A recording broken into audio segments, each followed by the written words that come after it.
Assalamualaikum warahmatullahi wabarakatuh. Perkenalkan, nama saya Satriani dengan nomor induk mahasiswa 200222142, kelas reguler 4 semester 4, Fakultas Ilmu Sosial dan Ilmu Politik, Universitas Muhammadiyah Sinjai. Di sini saya akan memaparkan hasil tugas final saya di mata kuliah manajemen aset. Salah satu contoh aset yang dimiliki Kota Sinjai yaitu hutan mangrove Tongke-Tongke. Tongke-Tongke adalah desa berada di Kecamatan Sinjai Timur, Kabupaten Sinjai, Sulawesi Selatan, Indonesia.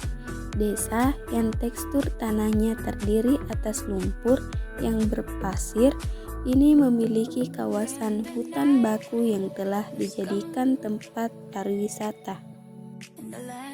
Potensi wisata di Kabupaten Sinjai cukup menjanjikan, seperti halnya hutan mangrove Tongke-Tongke sebagai salah satu wisata bahari yang diunggulkan di wilayah Sinjai.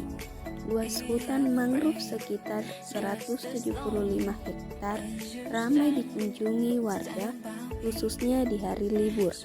Lokasi hutan mangrove Tongke-Tongke berjarak sekitar 8 km dari pusat kota Sinjai, bisa diakses menggunakan kendaraan roda 2 maupun 4 dengan waktu tempuh sekitar 20 menit dengan kondisi jalan yang baik. Di kawasan hutan mangrove juga terdapat kafe terapung yang menyediakan berbagai aneka makanan dan minuman bagi pengunjung serta tersedia penyewaan speedboat yang bisa digunakan untuk menyusuri hutan bakau dan menikmati keindahannya. Bagi pengunjung, untuk memasuki kawasan hutan mangrove Tongke-Tongke, pengunjung hanya butuh mengeluarkan biaya retribusi sekitar 5.000 per orang. Keberadaan hutan mangrove Tongke-Tongke ini menjadi salah satu sumber pemulihan ekonomi dari sektor pariwisata yang ada di Kabupaten Sinjai.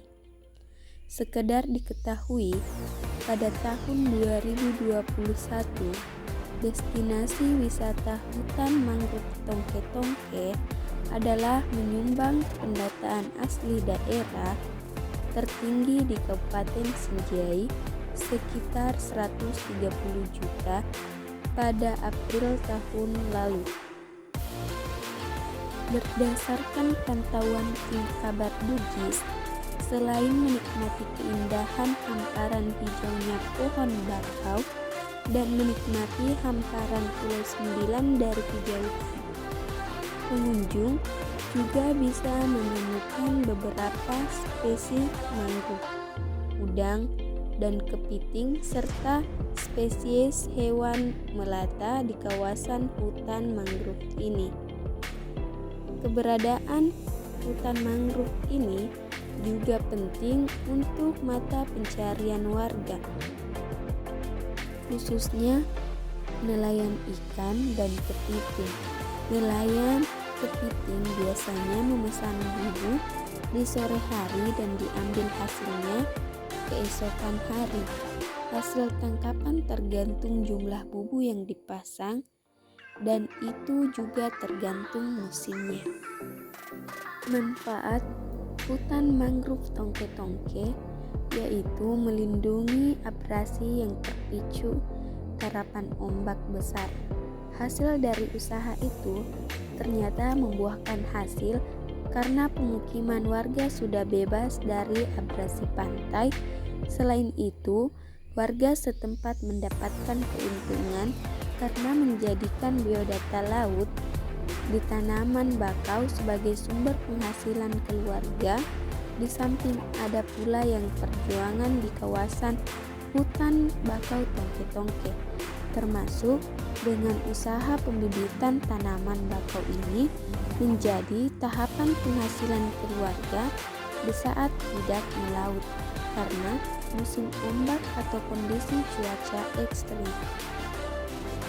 Sebagai gambaran, jika 5 tahun silam harga bibit tanam bakau masih 1.000 per bibit, kini sudah mencapai 2.000 per bibit dan biasanya mitra atau perusahaan memesan ratusan hingga ribuan bibit. Manfaat lainnya yang berdampak langsung pada warga desa Tongke-Tongke adalah air sumur kadar garamnya terus menurun.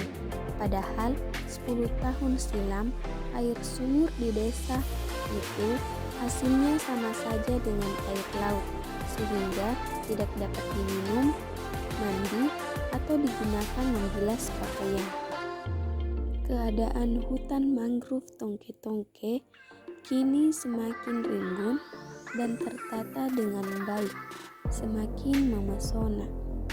Jalan trekking yang kokoh semakin bertambah, beberapa bangunan bungalow terbangun, termasuk sebuah menara pantau tinggi sekitar 10 meter. Di beberapa tempat memang terlihat tanaman mangrove yang masih kecil, menyembul ke permukaan laut.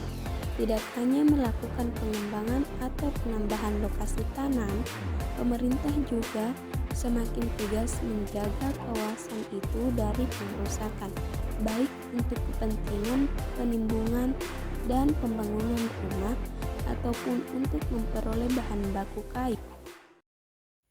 Baik, mungkin itu saja yang dapat saya sampaikan. Lebih dan kurangnya mohon dimaafkan. Akhir kata, Assalamualaikum warahmatullahi wabarakatuh.